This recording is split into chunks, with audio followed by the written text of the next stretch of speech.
Donc vraiment, je tiens à remercier Olivier Fali Poupa. Donc merci. La prestation na yo ba santé qui professionnalisme.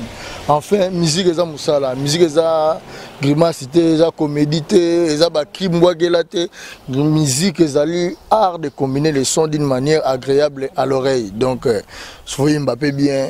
Donc faut se peler ça en fait ba give ma anestase mais il faut mon honorable Cindy le cœur niveau à palo la mulunge.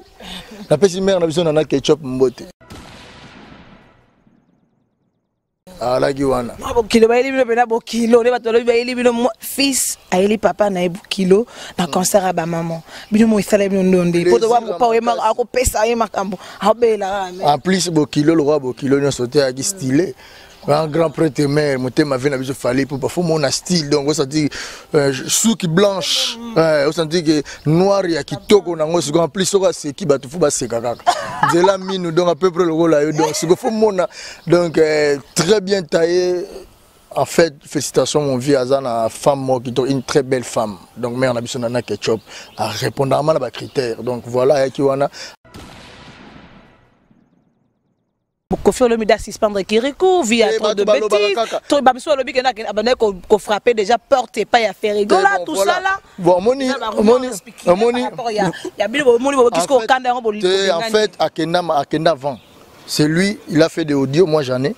Alobi que non Mukusambwa ils en ont époque Mukusambwa ngana ngana na kimino nazana côté na batami na koto. Il a fait ça mais quand tu le fais sans quoi il y a autorité à mouvement c'est manque de respect.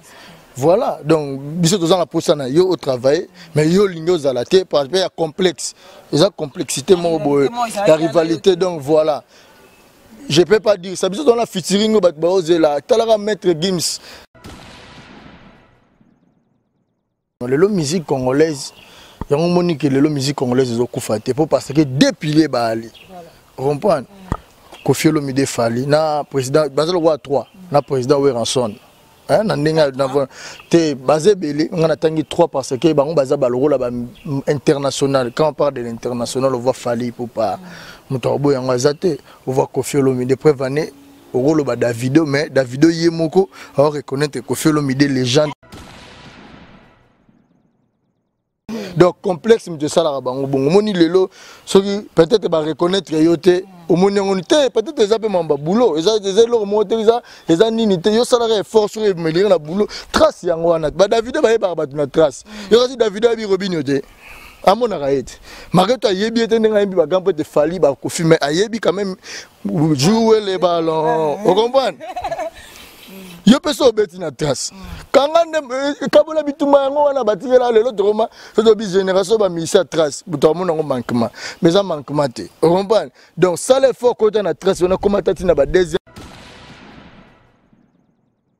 oyeba Arkeli obina be banzembo na mais lelo congolais mon côté ozaka ko accrocher Arkeli ko ça la featuring lelo Arkeli qui est au sommet du monde entier ayembi lingala et plutôt ayembi rumba qu'il fallait en fait à Zuchacho na R&B.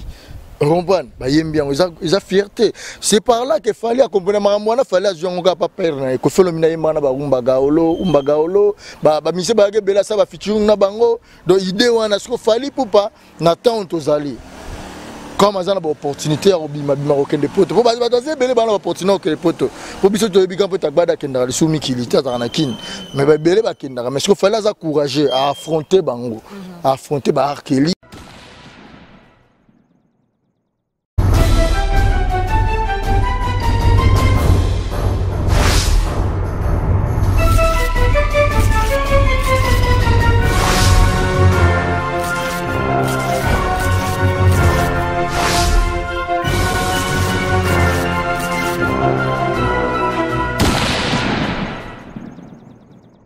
Voilà, chers amis internautes de www.kleboa.com, mamie de cette émission, Megan Entretien, une émission présentée par la votre humble servante Priscilla Makongila, la Megan de la presse congolaise Opéra Mini. Je suis là pour vous tenir compagnie, chers amis internautes, de partout en tout cas.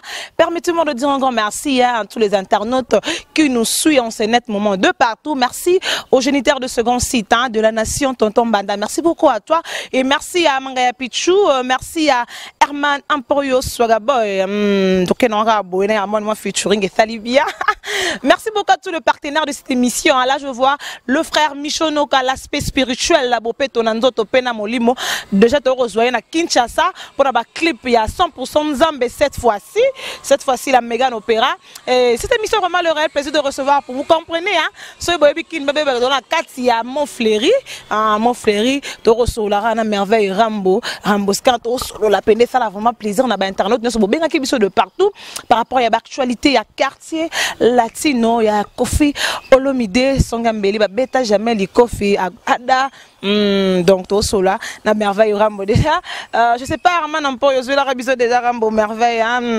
Tout cela par rapport à Cléboa en tout cas. Et bonjour merveille. Ouais, bonjour Princilia, la Mégane. Mais vous avez belé, mais évitez quoi, la Mégane. Donc ça va quoi. Voilà, il y a eu combien de Mégane. Le Mégane après ça, je ne sais pas comment on peut connaître. Ouais, donc Princilia. Na pesi be mbote na internaute bazolanda biso na monde entier batoto balinga Cléboa particulièrement ba Kofifil donc ba mbote belé ba vina nga ba JR Kuba bazebele double Rolex JR Kuba bazebele donc ba mbote belé batoto balinga Kofi Olomide donc voilà quoi.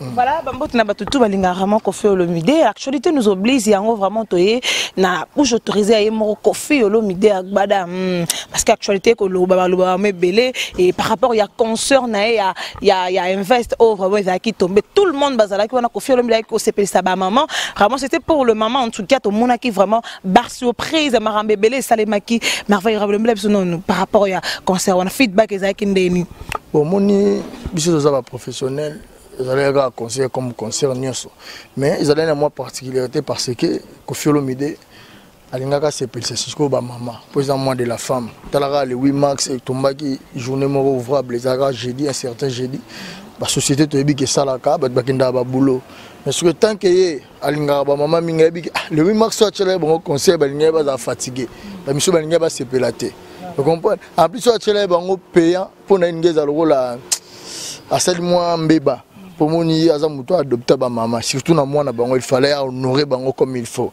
c'est par là qu'il y a qui les ici il y a aussi la bango na week-end en plus il y a Ophélie donc il y a ça peut plein on a ba maman ça vraiment rendez-vous par rapport il se plaint ils a déjà donc ba maman ba yaki ce que ça y Ophélie mais ba papa ils a qui moyena quelque chose ba tout ba futa ki ba billet na bango donc ça s'était très bien passé tout ce là donc voilà quoi voilà tout ce là qui ba tout ce là qui ba image de lobisa batou et l'image de Kofi Olomide ça fait parler vraiment aux gens et batou ba comme ko moi un peu je sais pas de trop pour bamba mais comment comme bongi ça vu il y a image de Salamaki na invest arrivé il y a fallu pour pas et c'est l'indé qui binimo pour préparer qui en gros qui soit prise pour na ba maman c'est que père et fils ba c'est prestasco ba maman ba bete kachaka farafa te moni on a chose qui honneur au grand pote fali pour pas pour moni bango ba yembara mingi ba bolingo amour moni amour les ozo yembango faut se référer à ba maman so grand tellement grand pote fali pour papa za mutamaramu donc senga kaka aya en plus ça promettait que déjà to publier déjà en avant que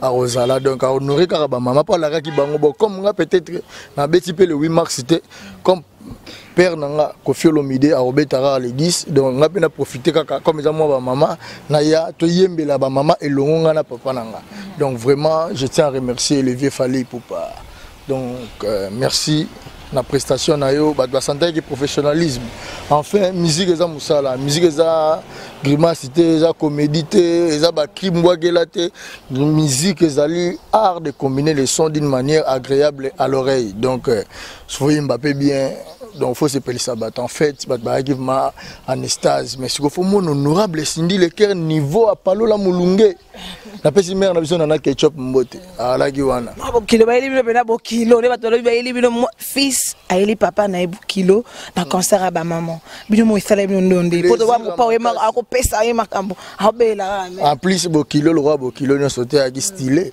un grand prêtre mère monter ma vie na biso fallait pour faut mon style donc on sentit souki blanche on sentit que noir ya kitoko na ngo siko en plus soko c'est qui ba tout ba seka kaka de la mine donc à peu près le rôle là donc siko faut mon donc très bien taillé.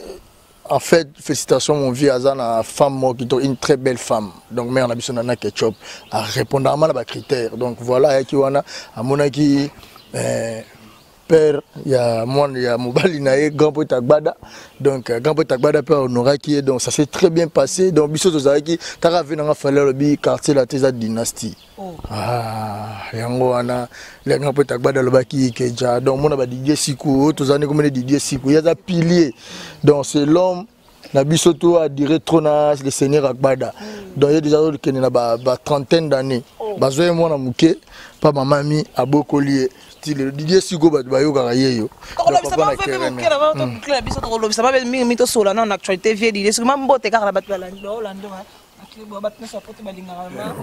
mbote mingi surtout na Keren Siko Anthony Siko processus Karine Mbolo ba mbota to bana Panama donc bola na rémission des dégâts so comprendre tala ba belle fille boy banzela mine soit c'est qui ba forfait souka kwa liwa Megan a traité bozo kabino moko précieux siku précieux siku yomo yebi na olobalanga sima mais merveille Rambo siko ne bato baloba bando loba pona bino et papa na mwana na bato bando ko mama rambebele siko lelo ma communion zongi marambo to fali présenter mona ke ba image mso mais ba polémique belé fali pour azo gratter azo yembela vie tout ça là et lelo susu ma comme ko presser même podium na sortie à Toko Spekofi Olomina za la marambebele so nyoso na bossa on rapport anine pour la musique na biso zonga tribal wa de ko zonga ba musique ezala toujours à l'icolo. Non en fait l'un des commandements de Dieu. Mon Dieu leur a dit aimez-vous les uns les autres. Amour sur les aliments ramoté ça. La musique congolaise, il y a un moment que la musique congolaise est au coup faté parce que deux piliers bali. Vous comprenez? Kofi Olomide Fali, na président Bazal Roi 3, na président Weranson.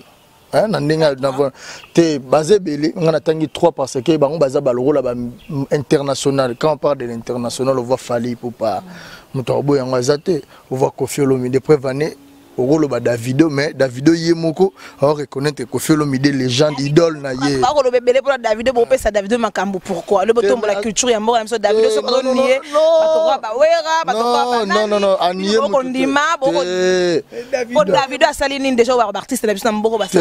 Moyango siko lo bo yoka siko te et lo zo bo musique za ba question. Otuna Davido asali ni Davido za mondial. Sono bi internet. Na Congo. Bata yoka compare Nzembo leki Nzembo mani follow you ala wana Cristiano Misa Ronaldo leki Nzembo nini tiba na biso mike ba yemba on a quoi si Didier Sikou Keren Sikou Anthony Sikou venanga hier Kuba direct d'Atlanta ba ne ba utobota ba yeba c'est-à-dire quoi échange culturel wana mte tombo la musique biso tozara les premiers na kala yango moni guerre eza na tinate komi tyrannie eza na tinate Davido est champion d'Afrique. Parmi les champions, Bazé Belezata numéro 1, Maza parmi les champions. Aza star, Fali pour Baza parmi les champions. Kofi Olomide icône, légende na bango yoana. Weranson parmi des champions des champions. Parce que marquant Marambo le loso en Afrique, on a chance au combattre na Libéria. Na lo bango mingi, moni bato belé ba beta randule na Congo. Non ba muna mboka anate. Bato be excuser ngana beta cité, on ngana mono ngana ga beta Agbada. So kuneza mboko ba libérera ba esclave. Que dans les États-Unis pour ça thème na mer na ngomo na mbamo state za kuna na ngambo donc c'est-à-dire quoi kuna siko culture musique beta ngana ka musique niveau Kofi Olomide zo beta na talibo na koti suna ngana mona oki Fali pupa so ça nga honneur moko na vie na ngana mi lobela wow enfin na ka ba musique belé na ka ba Davido na ka ba P-Square na ka petit na biso Wizkid ouais vous comprenez donc wana maram na bino ngana bige baza ba oui ko place parce que to okay na ngona ndeni o bat ba sala ngos lelo sujet comme le bat mo lo ba bino ba mise na biso bo linga ba mise na bino congolais so comme ivoire étranger mo hoti libana surtout à Nigeria ya mboka bosoka ye alobika na yebi mutu boy bini bo monongo ya normal hier peut-être je m'emballe pas par rapport à Davido na diminuer Davido artiste o yo bini sa biso to yebi to bina ra na ba boîte na ba fête tout ça là mais par rapport peut-être ba jour na ye ya communiser peut-être ba mise sunga na yebi ka boy sera le on sait que Davido comme pointé il a le droit à faire ça opinion na mon avis toi ba na mtu ana sentiment na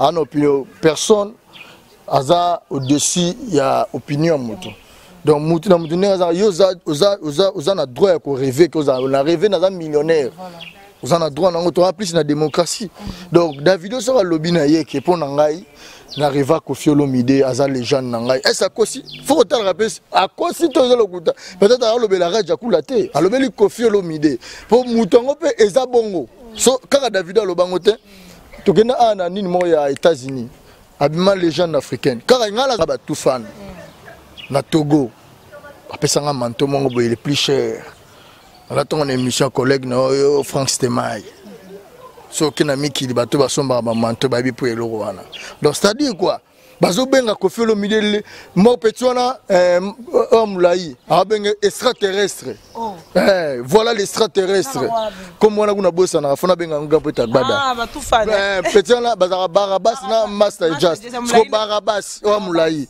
abi l'extraterrestre j'ai des images ngape na la vidéo ngo bato ba monango donc c'est-à-dire quoi abi la légende vivante vous comprenez? Donc, il légende vivante Koffi Olomide. De l'Angels. Koffi Olomide a honoré na Maramutu. Donc, c'est-à-dire quoi? Bah, je reconnais que Koffi Olomide est une légende. Vous comprenez? Parce que bisous vous avez un maximum de respect. Au moins, Lelo, David a une opinion na loba. Tout ça là, Maramutu polémique na Congo te. Aza mutu, aza ba sentiment na ye. Sur la lobby ne bo pesa bango bonheur. Mi ole bo linga ka bozo saboter ba artiste. Nini yebisanga na Congo awa. Vous comprenez? À part quelques têtes. David a ça la fierté musique il Afrique ba fête ba musicien na biso ba congolais awa wani akom ba yemba ngo wana za complexe voilà très bien dit Didier donc complexe me ça la bango bongo moni lelo soki peut-être ba reconnaître yote au moni ngoni peut-être les appels mamba boulot les leur moteur les nini te yo sala effort sur me lire na boulot trace yango wana ba David ba yeba ba na trace yo si David abi Robinho te amona raete mareto ayebi ete ndenga yembi ba gampo te fali ba Koffi mais ayebi quand même jouer les ballons vous comprenez yo peso beti na trace kanga kabola bituma yango wana batikela lelo droma so bi génération ba misa trace buto mona ngo manquement mais ça manquement te vous comprenez donc ça l'effort côté na trace on a comment tati na ba deuxième tina premier la sola ba bébé et tout côté quand la rata donc voilà donc ça dit pour dire ça biso linga sous polémique te mo je moninga na yawa nazo prôner kaka pesa la union monde union na musique congolaise Koffi Olomide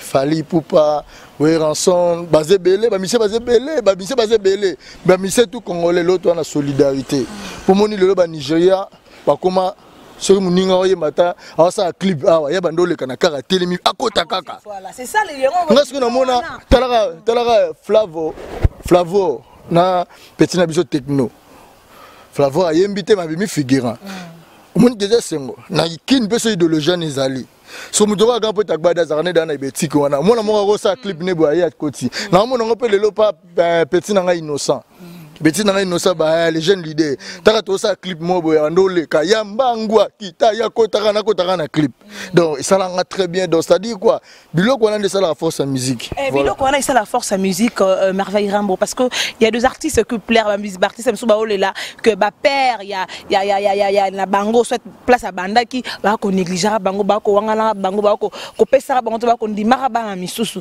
tant que mo apporte dans la bouche to le to mona fallait pas mo kangama na gbada mais apparemment auparavant ils allaient qui penante mais à l'écran na TV que peut-être allo ba que non c'est pas mon fils tout ça mais eloko bino bozo bosana soki Fally aza papa na ye bana na pe baluka papa na bango ti Fally aza papa na ye papa ne se Koffi Olomide agbada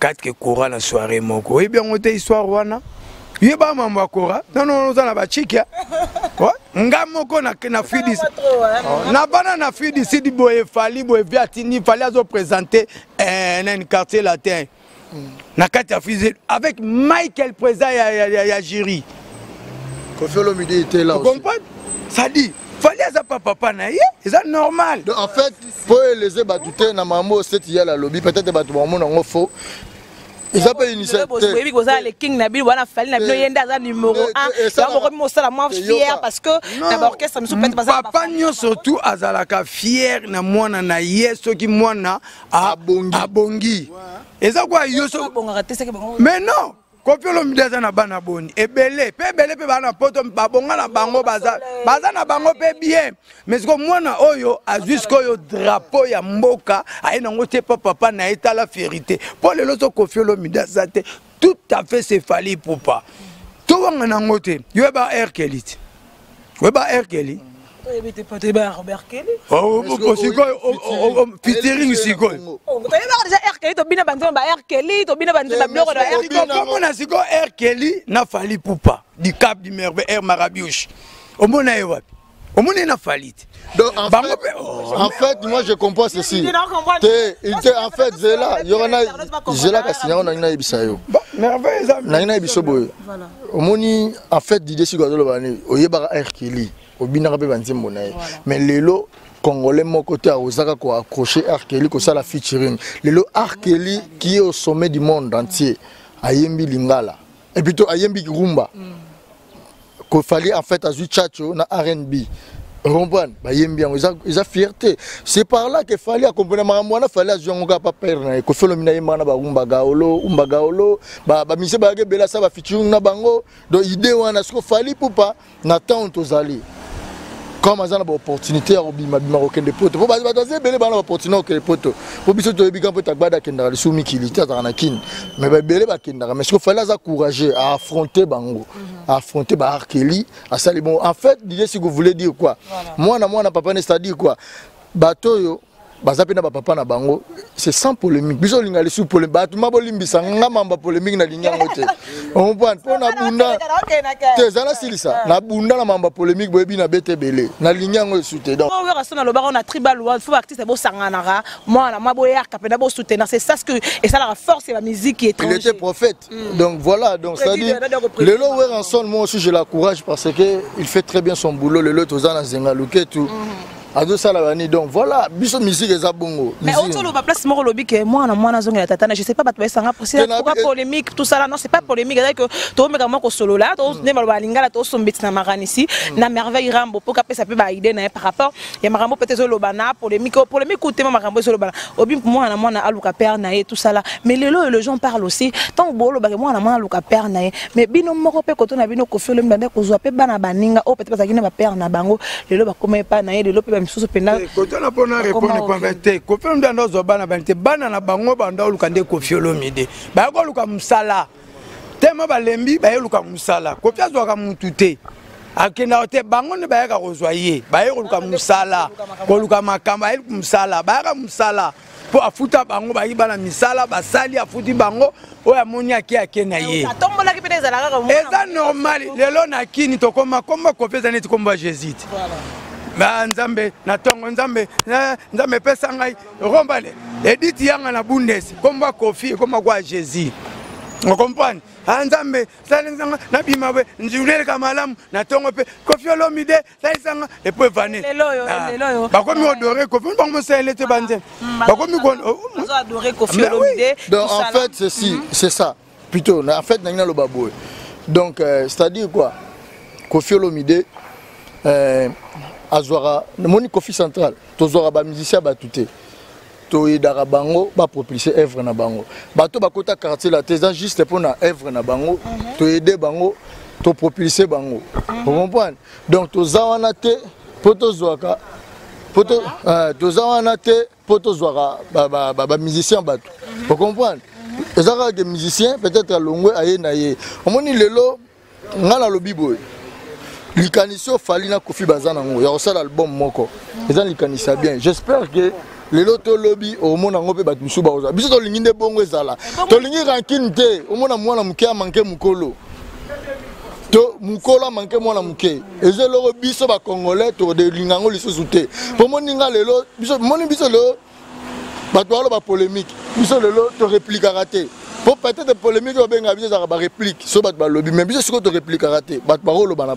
Mais ce que ça dit, tu as répliqué, mais l'actualité est allée. Voilà, l'actualité est allée. Ou pas, Venabiso danger, Kofi Olomide icône. Sur telle place, tu as musique, Kofi Olomide fait le featuring avec R. Kelly, avec Clarisse, plutôt, excusez-moi, avec Maître Gims.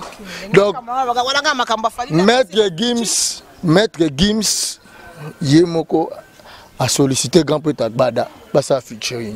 Au moins, ce que peut-être toujours c'est là, jeune, montante, oh là ça la fierté, la musique. Les bandes pas sollicité qu'au film, comment on a trace comme Kiminga et France. Naza pe, oui Naza. Oui, on a star. Voilà, on a voix qui te go. Je vais revivre maman, je vais revivre, maman. Non, non, non, non, non, je t'en fous. Ouais. Je suis dingue de toi, je l'avoue. Yes. Mannequin. Arrêtez, voilà, la place. Gagadou, voilà. Ce qu'on a ça. On a besoin de PC Mbote. Sur Talanga. Donc, c'est-à-dire. Biso oza Congolais ngambuto Congolais Guinée. So ba biga komone bani na CONG donc Congolais oza ndeko na biso donc featuring ko fait parce que boulot ko fait le Mida zanango. Comprends? Donc ça dit union c'est par là que fait le Mida avait eu l'idée de créer Kofi central. Ça dit juste pour polémique ezalaté. Et ça na départ mon na kati ya na kati ya quartier latino Kirikou a comme on en a té. Lelo Kirikou départ ezate Kirikou akimi Mukusambwa. Mais ouais. Vous suspendre te bobenga. Nga Didier Siku na lobi na bino ke Kirikou akimi Mukusambwa. Mukusanini. Ba suspendre yetelo te Mukusambwa elengali mono na tuka tendem. Editi yangana bunese todem. Souka donc Kirikou akimi parce que problème c'est quoi? Kirikou y a qui a sali boulot. Et après Krisate. Ah mais ouais. Bon, en fait, Mukusambwa paye na makamuna ye ata déjà Mukusambwa non mais il faut soulever bien Kirikou wana ngam na lobby la nga jozo concerner nga Mukusambwa na lobby mais le vieux Didier Sikolobi avec Kirikou qui Mukusambwa tout ça là abaka ki crime moko isa tout ça ba crité mais pepo na lobby na yoke nga Didier Siku seti yale o babenga seti yale papa la Keren Siku Anthony Siku processus bébé Claudia yanga na lobino clair Kirikou akimi Mukusambwa. Donc, en fait moi je voulais là ça engage Didier Siku ngabe na rolo baboy en fait moni mamba Kirikou faut retourner en Mukusambwa parce que pourquoi dans le bateau est-ce qu'ils ont non animateur pourquoi dans le bibongo moni quartier latin que fait l'omidé babengakaye de génération en génération azalaka azali parce que ça l'effort pas à la lobby donc yango mo biso tout kana moninga lelo bato excuser so bomona nga boye nazolo ba devant bino pourquoi installateur za 20 na sala effort nazala na exister comme patron nga baissé bratenga na ro baissé donc eza devoir ya biso tout kana quartier latin yango moni l'idée le là où mena na Kofi Olomide donc faut faire un effort na domaine oyo zanango. Soko yemba, faut le yemba rara bien. Soko boire raba créer le corps. En fait, yezalaki yemoko de lui-même en Dimeke de Lubumbashi. J'en sais rien na maramunaye. Kofi Olomide suspendre Kirikou via trop de bêtises. Toi babiso lobi kena abandonné ko frapper déjà porte et pas y a faire rigoler tout ça là. Bon moni ya bilo moni bo kisko kanda ngo bolito. En fait akenda vent. C'est lui, il a fait des audios, moi j'en ai.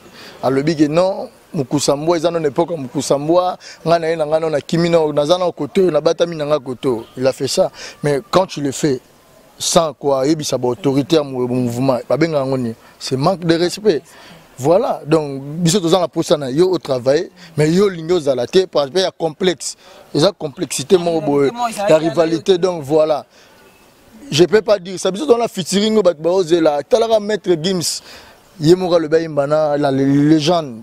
Tout le monde peut Ronsard Ngomba a publié que Kirikou ne fait plus partir dans le groupe quartier latino. Non bien, opinion dans la possibilité banine. Bah na numéro Kirikou. Babenga iti.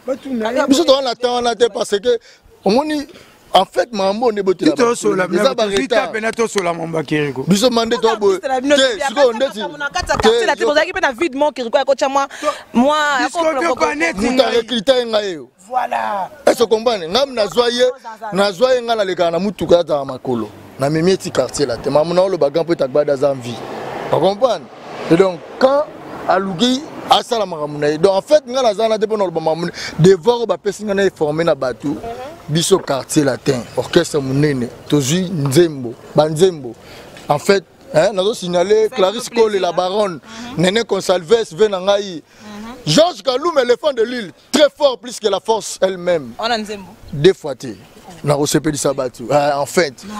Enfin, OCP na chant. Nazu ya mobimba. Chance mendo vienaye Agbada. Agbada. Boss Agbada. Te alobi penambe ve irambo yaga na chana o. Te omba. après si on bat des par rapport à doyenage on bat des champs pour ban chawana za dega omoni na minute on sola na yo kalino mbola zo ka lo ban ma minute on sola no ngana na denze mutala siko gravité makam bato loko ba kendal kugate bilele hein kendal kugate bilele azolanda ngana direct dans l'île wana ba honorable Serge Kalume ba désigne la tchadienne hein la beauté en exercice désigne la tchadienne Fimora la kitoko makasi ana mikili kuna Orlando Ngasiko Edith Yanga Balidi Chema Motema la détenante du titre hein, Georges Kaloum éléphant de l'île je les vois directement maquette des autres Salama Venanga JR Kuba double Rolex très fort plus que la force comme Georges Kaloum donc bientôt Baroyoka Nzembo Nangai ngai ngana s'inspirer moi trop omoni Nzembo Nzembo Baimba Papa Wemba Koffi Olomide Grand Pote King Kester je dis mon Senza oh ime nalaga bolingo batela se bolingo oyo tokuta na mode oh ime Zavinanga na lotio na nude zikagore la princesse Senza ayolele donc ce que moni mama yele wana ce qu'on dit mon nga chance na ngojani Koffi Olomide honorable la plus belle voix Cindy le cœur na star moko ya Congo ya munene azo sa fierté na biso na Congo na libanda par contre ba Nzembo merveille mbanga ozolo bebele vika na ozolo trois têtes a comme pena mbanga ya danger po a Nzembo na quartier la terre mbanga ya danger sans polémique âge na ye tala âge vous comprenez ce que Nzembo mais après ça a 28 ans pour ba 28 ans ba porte-parole ba bebele vieux to que non malembe parce que moi ba porte-parole merveille pena Temeza eza selon ma merveille zali a diara chic azongaka entelo porte-parole 3/4 coccinelle de IST batene revers na IST batbaye ye makabo ba porte-parole kabela ye asa patron à quelle la qu'est-ce qu'on a quel année ngam na défendre Koffi Olomide ba vena nga ba JR Kuba ba Hervé Lensele ba Rodolphe Tumba ba Clarisse Kole ba à la fin nous sommes arrivés vraiment à la fin de notre entretien avec Merveille Rambo ça fait plaisir en tout cas aux alarmes Merveille Boto est-ce que bozui ba plus simple de taille au bonheur se poser pas question par rapport il y a quartier latino par rapport il y a concert il y a Invest il y a Fali Poupa Koffi Olomide Cindy Le Cœur et puis dans tant d'autres moments qui me belé hein il y a tirage il y a Koffi Olomide il y a Koffi Central et tout le monde Marambo à Kérékou parce que vous avez beaucoup écrire par rapport à départ à Kérékou et là comme nous avons souka Merveille Rambo mais tout avant de clôturer la question même mango bolo ba Fali pour ça moi na bino beaucoup ko lande karati bona na style ya F victime nebino musali pe Koffi Central Koffi bimisi pe ba musicien en fait biso zo en honneur Fali azara na mutema malamu lobango déjà style ya musique ya beta za chacho déjà style ya Koffi Olomide ya père na ye ils ont ma bête style yazo bête ils afro wana les autres ça monnaie ba pisco ba bête ba Davido ba pays on ils ont ma bête ils modernisation fait bête ma bongo Koffi Olomide pourquoi ça génération il s'adapte dans la génération c'est là à la facilité de s'adapter on moni azo maintenir tellement azo bosser trop dire azo s'adapter peut très bien ils ont bongo abeta afro a simbarak kalembe lembe krik malembe yango wana. Donc, c'est-à-dire quoi? En fait, ma bête, nous, c'est la famille. La mystique. Donc, c'est la pour conclure la biso vraiment. Je vais lancer un programme. Je salue tout d'abord avec tout le respect. Sandra Gazadi Lissassi. Mon vieux, comme tu me vois là, ton petit là, comme je t'avais dit, il me manque des pognons. Donc, venez Sandra Gazadi. Angelou Central Nduxa. Le plus beau de toutes les internautes, c'est les surdoués. Même, donc Angelou Nduxa Central, n'a pas essayé de m'embouter telle information. Donc, cette année, nous avons tout d'abord, mais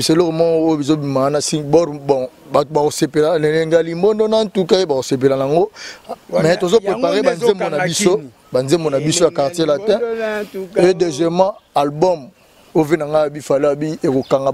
Jusqu'à couper le souffle. Donc, l'album en anglais, album a fallu pour pas les King, na Grand Pote Tagba de Obima, année featuring.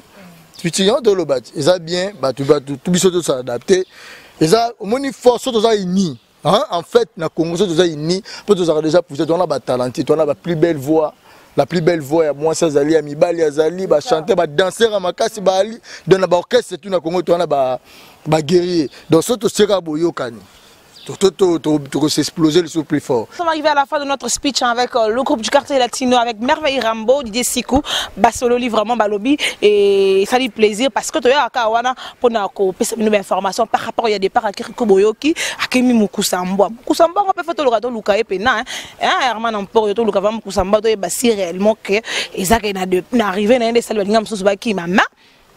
Question marque Tokolukaye. Et merci beaucoup à Caprice Miel Diamant, Caprice Miel, Kevin Filé Kamakambo. Merci beaucoup à vous, mes potes. Pourquoi pas aussi à Taina Bomé, la capitale. Merci beaucoup. Na Batutu Bolinga, Priscilla la Mégane Opéra. Merci à mon héros. Merci à ma grande famille, à la famille Makongila. Je vous aime de trop. Merci à Tonton Daké de London, Bois et Belé. Merci à Bébert et tout Bébert. Et la beauté depuis la France. Céline adore. Voilà, nous sommes arrivés à la fin. Si vous avez aimé cette émission, dis un grand merci à Herman Empor qui était là, derrière la caméra au four et au moulin. Swaga boy, yabotama swaga ok na swaga ko. Nyaso ok na swaga. Akena joana suprême Herman Empor yo. Big bisous à toi et merci beaucoup. On a ba confiance, conseil, tout ça là, ça fait plaisir. Merci. La grande famille à Cléboa, apprécié à Makongi là, je suis là. Je serai toujours là pour vous faire plaisir. Merci à tous mes fans, hein, comme belé, ça a plaisir, là, que, belé, merci de votre conseil, n'a pas changé, bye bye,